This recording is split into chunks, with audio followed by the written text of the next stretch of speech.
So today I'm going to spend some time talking about a question that I get a lot as a midwife. So here's the question. What are your thoughts about an epidural? It's usually in the context of, I'm really worried about the pain of labor. I have a lot of fear. I think I'm not going to be able to stand it. And I really want to enjoy the process. So should I just go ahead and get the epidural?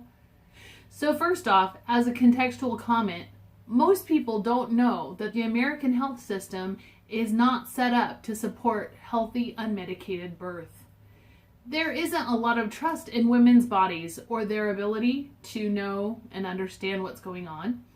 There's not enough nurses on labor and delivery units to support each woman individually.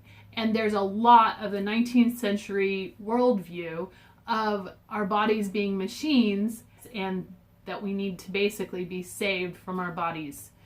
Instead of the idea that birth is normal, routine, healthy, joyful, and not usually medical. So the reason I have shared all of that about healthcare is to point out that strategic preparation is necessary for childbirth. I'm hoping not to overwhelm you. You are probably already overwhelmed just by finding out that you were pregnant or just imagining what labor might look like. Those feelings of overwhelm are really normal. So let's unpack the question and the statements that go with it. First off, going straight to asking about an epidural. For me, this demonstrates forethought, knowing that there is something to be aware of, such as intensity in childbirth, and attempting to apply a tool for coping with that intensity, such as getting the epidural. This is excellent strategic thinking. What this person doesn't realize is that there are many tools that can be accessed before the epidural. So the next part of the question. I am really scared. For me, this is candid. This is authentic. A lot of people have fear about the intense feelings that happen during labor. I won't be able to stand the pain. I know it's going to be painful. This speaks to a cultural expectation about what birth is going to be like. There is an expectation that birth is going to be painful. This is deep and wide, and I plan to address cultural expectations for pain in a future video because there is a lot of material there. And that video will start out something like this. Did you know that not everyone expects there to be pain in childbirth? Just sit with that for a moment. So the next part, I really want to enjoy the process. Yes, of course we want to enjoy the process of labor, the process of bringing our baby into the world. This speaks to anticipation, willingness to do the work, and joy in bringing a baby to earth. This is great. I love this sentence. The next one, I've looked up pros and cons, but I still don't know. This speaks to a willingness to research and weigh perspectives and be open to what might be the right decision for you. The amazing thing about women's bodies is that we are designed by nature and God to be able to do the birth thing.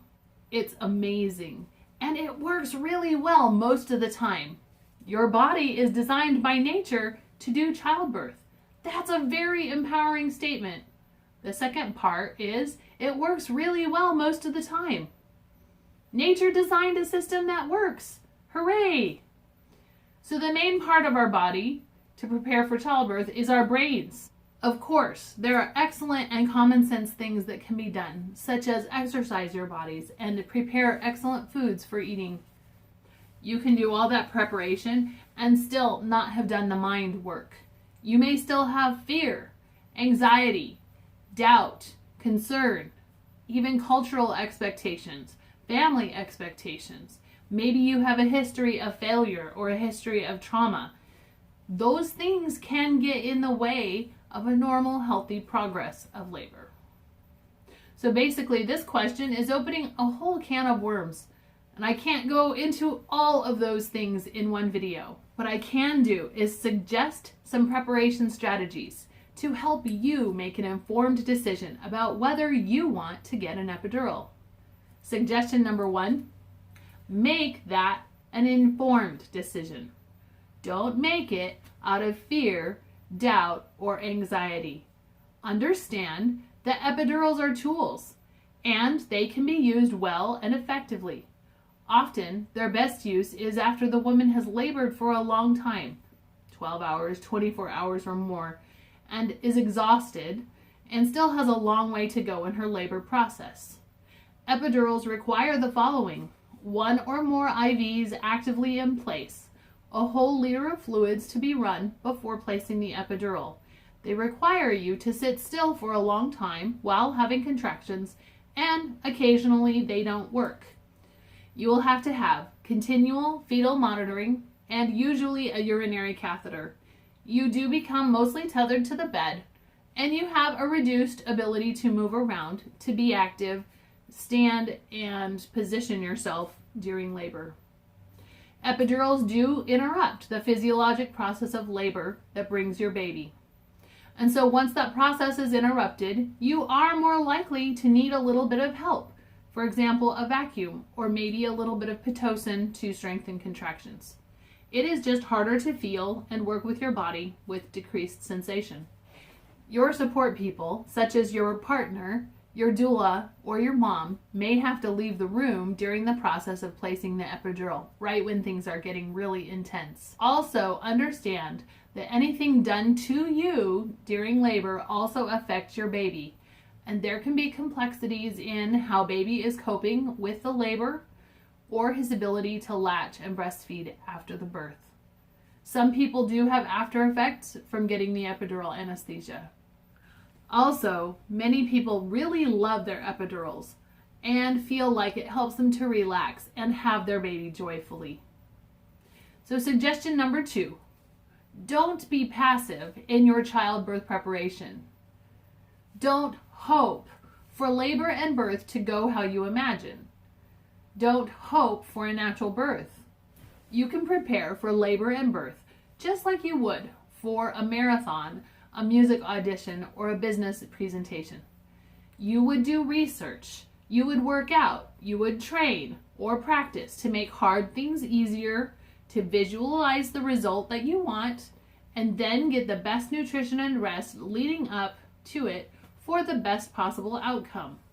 When it comes to the day of, you can't prepare for every crazy thing that could happen, but you can anticipate and prepare for many of the things that could happen. Suggestion number 3, evaluate what all your options are, including epidurals, and use those tools in a reasonable order, from less interventional to more interventional. Here is a partial list. Affirmations, hydrotherapy or laboring or birthing in water, changing position or being active during labor, mental preparation such as self-hypnosis techniques. 2 well-known ones are hypnobabies and hypnobirthing. Also, birth balls, birth stools, changing position, often working with the position of the baby throughout pregnancy and labor, such as spinning babies techniques, guided visualization, and changing the language and expectation of pain to pain is intense, pain is hard work, instead of pain is bad, pain is scary. Doula support and counter pressure often can help you cope through the intensity of the hardest contractions. But also know that more than one woman has worked through the contractions of labor and thought, wow, that was like really intense period contractions, but it was very bearable. I thought it was going to be more than that. No one can know what your labor is going to be like except you, and you won't know until you are in labor. Also, this labor might be different from your previous labor. Life is like that. Okay, suggestion number 4. Own your decisions at every step. If you have prepared for natural childbirth and decide that it has gotten really intense and you need to get an epidural, don't think you have failed. All these prepared childbirth protocols are tools. So my own midwife perspective is this. The best approach to, should I just go ahead and get the epidural, is to plan not to need it. Make use of all the tools at your disposal, including preparation and education. And then, after an unlabeled amount of time, If you decide you need an epidural, then have it. Don't make your decision out of fear. Don't make your decision out of fear of pain. Don't make it out of lack of support. Don't make it out of lack of education. Don't make it because your mother, your sister, your cousin, your aunt, or your grandmother had an epidural. Prepare for you, for your own birth, and then own it. For some women, their approach is going to be, I don't want any interventions that are suggested for me. I want to labor and birth at home to make sure an epidural is not easily available. For some women, their approach is going to be, I will work with my body for a while, and then if I feel like I need an epidural, I will get it. For some birthing people, their approach is going to be, I just want to get the epidural as soon as possible. That's their decision. All of these approaches are legitimate choices. It is important that each choice is respected by those around the laboring person who exercises her choices for her health care and that of her baby. Do I think you should just get the epidural? Sometimes the answer is going to be yes. Most often the answer is going to be no, or even more specifically, not yet. But no matter what, I don't think there is any just in the decision to get an epidural. I hope that this discussion has helped you in the journey you are making to prepare for the birth of your baby. I will be taking many of the concepts from this video to each have their own individual video to really unpack and expand the discussion around each of these, such as fear in labor. So keep looking back for more videos. I invite you to subscribe so that you can keep track of the new videos. Thanks for joining me in the journey.